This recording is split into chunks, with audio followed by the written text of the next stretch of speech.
the beauty of this franchise is that everybody's got a favorite. No two people are going to like the same thing, which means that everybody's going to complain. But ultimately, the flip side is that everybody loves it. Yeah. And the reason everybody loves Pokemon is not the numbers. It's not the metagame. It's not even really the characters.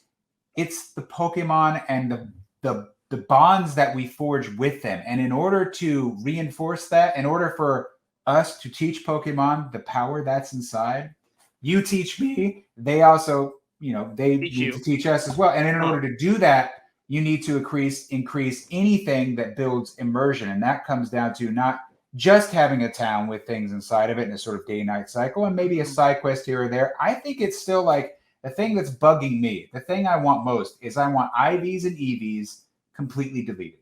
I want them gone. Or just make it so you can be like, I can set it at any time. Oh, well, let me talk about how we offset that to create more immersion, right? Pokemon is about forging a bond with a unique digital creature that you feel is all your own. And when you were a kid, it felt like that because a lot of this metadata was completely hidden and you didn't know about it.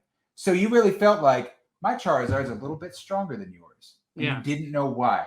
That is an immersive quality that is now missing because we know all about it. And the Pokemon and Game Freak, they fought for years to just keep that shit hidden away from you. Until finally they're like, okay, this is what they're called. And they're not called IVs and they're not called EVs. They're called this stat and they're called that stat. Now we have a judge who'll tell you this and we have an item that'll pass it on that. But here's the other thing. They've also recognized how tedious, obnoxious, and irrelevant it is. Starting with Sword and Shield. Like, just give your thing a golden bod cap and a mint and you're good to go. Like, and Sword and Shield, you needed to be level 100. In this game, and you needed to earn bottle caps. In this game, you only need to be level 50 and you can buy bottle caps. And here's what I'm seeing. Here's what I'm seeing. This barrier to post-game, metagame entry got this lower. Get rid of it. And so, I think you're right. Just get rid of it. Get rid of it! And just let everybody go. Conclusion. Let everybody go at level 100. Like, hey, you put your Pokemon in something and you build it the way you want for competitive battling. They do the rental teams too for the people that are willing to be like, I'm going to breed this thing. They have made a delicious steak, covered it in cheese, grits, and ketchup. And one day they took the ketchup off and somebody was like, you know what? This is pretty damn good. And then they took the grits off and they're like, you know what? I'm really tasting the steak more. You're almost like there. You're almost maybe there. Maybe somewhere beyond the clouds that we could find an answer to the greatest minigame of picnic building for Pokemon 2. And the Ed Sheeran song about them having a picnic. The Ed Sheeran song in the credits. I was like, oh, okay.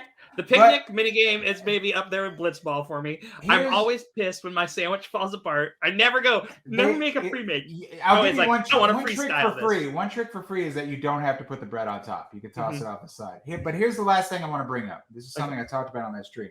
So we're still talking about building an immersive quality. Every Pokemon needs to feel special, right? Yeah. Here's my free pitch. They will never listen to this. It doesn't matter, but I'm hoping they just do it one day. Shiny Pokemon are also kind of irritating, and they're making them easier and easier to catch. And I'm like, you're almost there. You're so close to getting rid of shinies and IVs and replacing it with size and color. Yeah. Every Pokemon should oscillate between. In this game, they got rid of the alphas. Hate that. I love the alpha Pokemon. Here's what I want. They need to be this little and this big and every size in between. And you also need to pick some kind of monochromatic color scheme, right? Charizard is, that's like two colors, not monochromatic, but orange or blue, right? But his colors should range between yellow to green and then a secondary color for blue. Give me rainbow. So every Pokemon has a unique size and a unique color, and then you create what if they could have like unique marks too? Like you think about like a blue healer, I'm just trying to keep this real simple for them. I'm trying to keep it so simple that they could program a couple lines of code and all of a sudden every Pokemon is special. They took that from Pokemon Go. They're like, oh, people like this in Pokemon Go. Eric and I, Parker, do you play Go? My wife played it with our kid, and my wife did it under duress. She did not want to play it, but my kid enjoyed it so much. And she's like, play it. No, not Pokemon NFT. No, Don't do NFTs. We're talking Pokemon about... NFT would work though. Get outta That here. would be Get something outta here. that would actually No, work. don't lose all your money to Pokemon NFT. I'm talking about creating a unique bond between the player takes and over the game. Pokemon. Well, look at how well this technically launched. Like, obviously, you can trust them with your crypto dollars. Don't worry, guys. Just dump in your savings. You're good. Just Don't put them worry in a about nice it. small bank in Washington State that was only giving out farm loans for about, they're 100 years. Only 5 people work at the bank. Great idea. Let's do it.